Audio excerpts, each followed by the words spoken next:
Okay, we are recording for the seventh tale in that. Come on. There we go. Mouse isn't always responsive. I like the mouse, though. It's a great mouse. It just.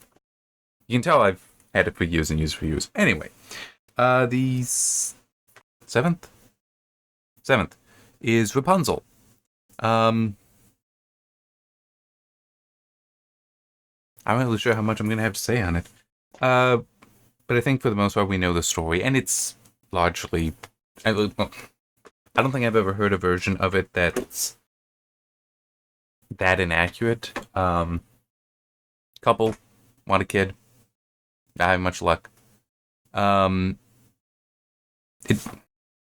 Yeah, hang on, let me check on one thing. Uh, I'm just trying to check when it is. I mean, kind of sort of what it describes is. Oh yeah, the woman hoped that God was about to grant her desires. Okay, no, it's not exactly clear there. But anyway, wife looks out the window. She can see into a garden kept by an enchantress, who it describes as being feared by people all around the world.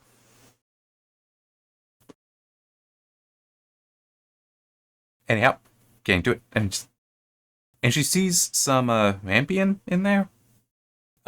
Specifically a variety called Rapunzel. She sees that there, and apparently gets a craving for it. And eventually, like is feeling so sick, is able to guilt, more or less, the husband into stealing some for her. So he does. She gets better, but then it's like, I need more. So he goes back, and this time the enchantress catches him and is he is terrified. Tells her why, because she's like, I'm gonna kill you, and he tells her why, and she's like, okay, you can have all you want, but give me the kid that your wife's gonna have. And he says yes. What is it with these people saying, like,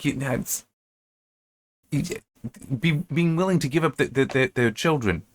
What is this with these fairy tales? I mean, I don't know. Different time, different culture. But anyhow, does that. The enchantress names the girl Rapunzel, and at the age of 12, puts her in the tower that has no entrance.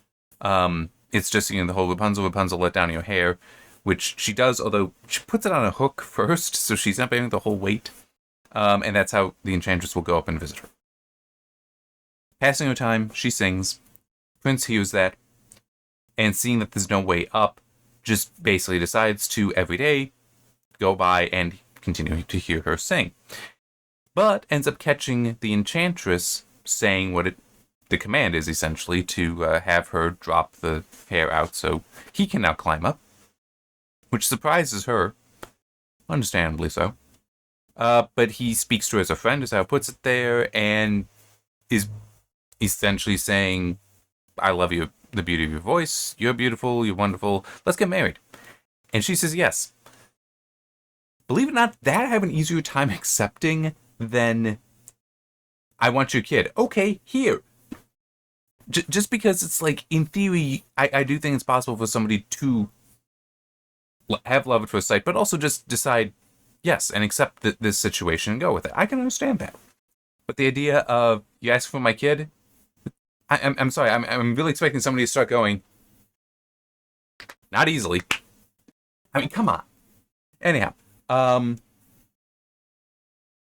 so he starts visiting her every night. The enchantress visits during the day, because she does say yes. He starts visiting every night and is bringing with him, I'm pretty sure it's silk, a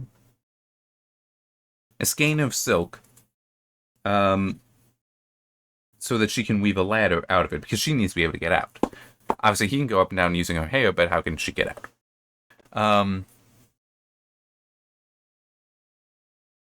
Enchantress eventually catches her in this, because even though she had been keeping the secret fairly well, she does eventually ask the question of, why are you so much slower combing up my hair than the young prince is?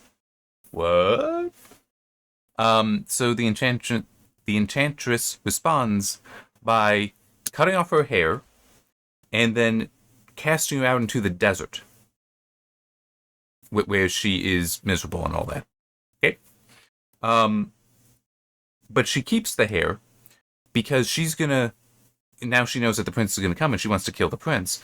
So when she hears him, she throws out the hair. He climbs up and finds the enchantress, and she does threaten him. Aha, thou wouldst fetch thy dearest, but the beautiful bird sits no longer singing in the nest. The cat has got it, and will scratch out thy eyes as well. Rapunzel is lost to thee, thou wilt never see her more. It's kind of accurate to a degree, because in his despair and pain, he leaps out the tower. Okay, kind of understand that one. By the way, I have no idea what the moral would be here. But he leaps out the tower, okay? Falls amongst a bunch of thorns that scratch his eyes, so he actually is blind. It's like, alright. This is understandable. And it's also, the enchantress is kind of sort of right. That you're not going to see her again. He is now wandering for years, surviving on the berries and such that he finds in the forest, but eventually makes his way, accidentally, to the desert. And ends up hearing Rapunzel singing. So goes there and it's like, that sounds like her, but is it? Gets there, she recognizes him, runs to him, and is crying. And her tears actually in part fall in his eyes and heal them. That's an interesting trick. So then they can live happily ever after, including with their twins, because she was pregnant at the time, apparently. Now, I do find it a little interesting, the whole, yes, he is, let me just see if I can actually, ate nothing but roots and berries. Yeah, then he wandered quite blind about the forest, ate nothing but roots and berries, and did nothing but lament and weep over the loss of his dearest wife. It's also a little interesting that the view here is basically, yeah, we're married because we decided we are. Anyhow, what is Rapunzel and the kids eating? I mean, it does just seem a little odd that, but now I'm just getting a bit too technical. Yeah, but with his with his eyes restored as well as his family, they are able to return to his kingdom where he was joyfully received, and they lived for a long time afterwards, happy and contented. Dude's away for years and he still has his kingdom? Well, I guess it might be if he's the prince. He's described as prince, the king's son. So I guess in theory the king is just like, oh no, where's my son gone? Kind of thing for so many years. But yeah, I'm not entirely sure what the moral of the story is, if it is there.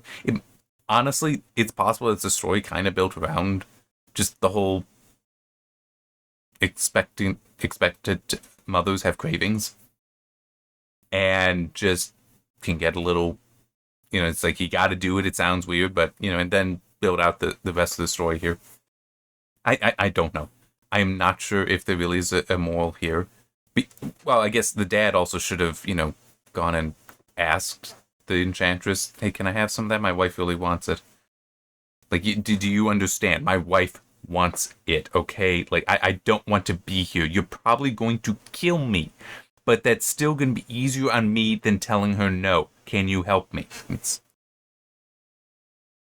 Yeah. I'm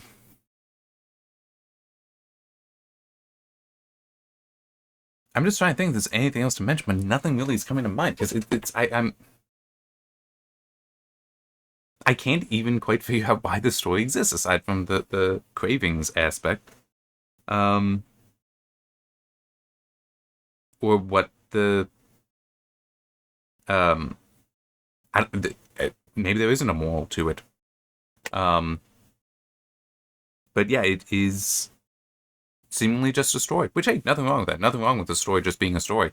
I just wish I had more to say. And I don't. I guess one thing I could add is just, it is kind of hard to gauge just what the timeline is. Because the whole, no,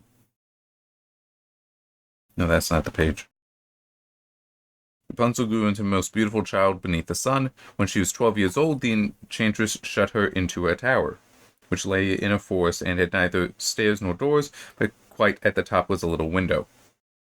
And it's just like, how many years pass during the course of the story? Because, I mean, by the end of it, she has a husband and 2 kids. And we only have the whole, hang on, where is it?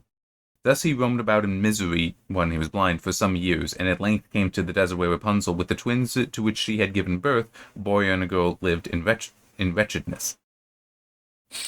So yeah, I'm just hard to tell how much time has passed before that. It's also, why was it necessary for her to, for one thing, be pregnant? For another thing, it'd be twins. I'm trying to figure out, is there significance here or not? Because I kind of expected there to be significance, but I had no idea what it could be. And there's also some things, I do know from some other stories that there are things that you might not, that you see or you hear, you might not realize that there is significance there, but there actually is. It's just a cultural change. Like, actually, I don't remember the Fisher King by that name, or at least by what was going on there, being in Le Morte Arthur, the Death of Arthur story, but he is in other Arthurian legends. And he's one who had and guarded the Holy Grail. But the Fisher King, there's 2 things about him that are important. One is the name, the Fisher King. It's actually an insult. Because, and I'm not completely certain, but I think it falls down like this. A king is supposed to be feeding his people, is responsible for that, which the most productive way, the most impressive way, would be to go hunting, for example. So bringing home that meat. So, because that is an action, basically, but fishing is more passive. So him being the Fisher King means he's actually not that good at providing for his own people. That he is just reliant on what is available to him in the river, in the stream, in the lake, something like that. So it is actually kind of a statement there, which you just think the Fisher King is like, okay, that doesn't necessarily mean anything, it's just an identifier. No, it had meaning. And also a reference to him having a leg wound. That is actually, again, like the Fisher King, kind of an insult, where they're saying he has a leg wound rather than saying he's impotent. But it's also like the Fisher King in both ways. He is impotent. He is without power. Leg wound being like he cannot have his own children. Fisher King, he cannot even provide for his people. So some of it could just be that I don't know. I don't know what the cues are. I don't know what they ought to pick up on. But those 2 things I'd seen other places because I've read various Arthurian legends over the years. I think I also at one point looked up the Fisher King just to have a little bit more background, saw those things pointed out. But yeah, so I don't know. Maybe Rapunzel's filled with meaning that I'm just not seeing, which is unfortunate, but is what it is. Or maybe it's, as I said, it could just be a story. Don't know. And I don't feel like looking these up and just seeing that there. I want to read them and enjoy them. Maybe I can look it up in the future, but for now it's just the story itself. Alright, see you next time. If the button will work well here. The straw, the coal, and the bean? Hang on, I just want to... That's what I wrote. Yeah, the straw, the coal, and the bean. That's the next one. See you then.